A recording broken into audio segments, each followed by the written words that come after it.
Mineşşeytanirracim. Bismillahirrahmanirrahim. Elhamdülillahi Rabbil alemin. Bakibatul muttaqin. Ve salatu ve selamu ala Resulike Muhammed ve ala alihi ashabihi ecmaîn. Amma ba'd. Assalomu alaykum rahmatullohi ve berekatuhu. Hurmatli uzoq yaqin kelgan aziz mehmonlar, hurmatli ahli bayt said avlodlari, hurmatli xalqaro saidlar uy tadbirining ishtirokchilari, ziyolilar, olimlar, tarixchilar, diniy ulamolar, hukumat vakillari, men jiyani Saidlar Tursunboy o'g'li, O'zbekiston Respublikasi Toshkent viloyati Qo'ychichiq tuman Mustafot shahridan kelganman. O'zim Hazrati Sulton Shayx Said Burhoniy Qilishloqda Said Ahmad Jaloliddin Qasaniy Mahdumi A'zam Muhammad Amin Hoji Qalon avlodidanman. Avvalambor o'z nomimdan Qirg'iziston Respublikasining prezidentiga janob Sadir Japarovga va Qirg'iziston xalqiga va shaxsan Markaziy Osiyodagi Saidlar uyi raisi Said Umar O'lmasxonovga va yonida yurgan qarindosh birodarlarimizga minnatdorchilik bildiraman. Shu xalqaro Saidlar uyining tadbirini tashkillashtirganga.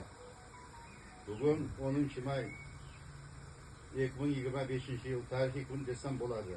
Markaziy Osiyoda Qirg'iziston Respublikasida Bishkek shahrida birinchi marta Saidlar uyining binosi qurilyapti.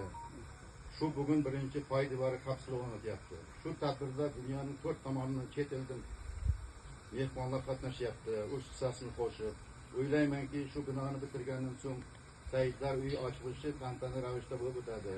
Bu bizning ruhoniy uyimiz, markazimiz bo'ladi. Saidlar uyi 5 qavat iborat bo'lib, tepada mehmonxona, yotoq joylar, past qavatda oshxona, ofis mehmonlarni kutib oladigan konferensiya zallar bo'ladi. Umid qilamanki, kelajakda shunday tadbirlar yana bo'ladi. Bizlar va bizlardan keyin avlodlar bir-birini ko'rib tanishib, aloqa qarindoshlar, rishtalar bog'lashtirsa, nur ustiga nur bo'ladi.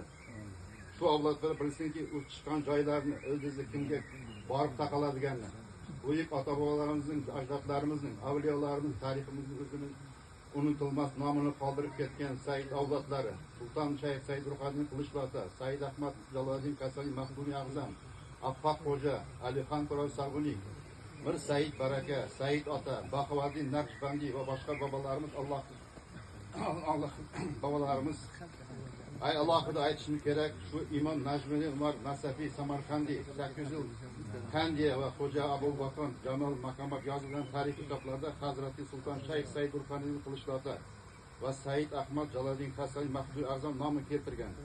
Bugungi kunda biz Saidlar avlodi o'z mehnatimizda hissasimiz qo'shaylik, xalqlar orasida, davlatlarning orasida do'stlik aloqani o'rnatishga Allohdan so'raymanki, ishlarimizni rivojini bersin, do'stlikdan ayrilmasin, xayrli bo'lsin. Qilgan ishlarimiz Alloh o'z panohida asrasin hammamizni. Qirg'iziston Respublikasining xalqiga tinchlik, osoyishtalik, barakat tilayman. Yomon ko'zdan, tabiiy ofatdan, balo qazolardan asrasin sizlarni. Osmonimiz doim ochiq, tinch va yorug' bo'lsin. Xayr, salomat bo'linglar. Assalomu alaykum va rahmatullohi va barakatuh.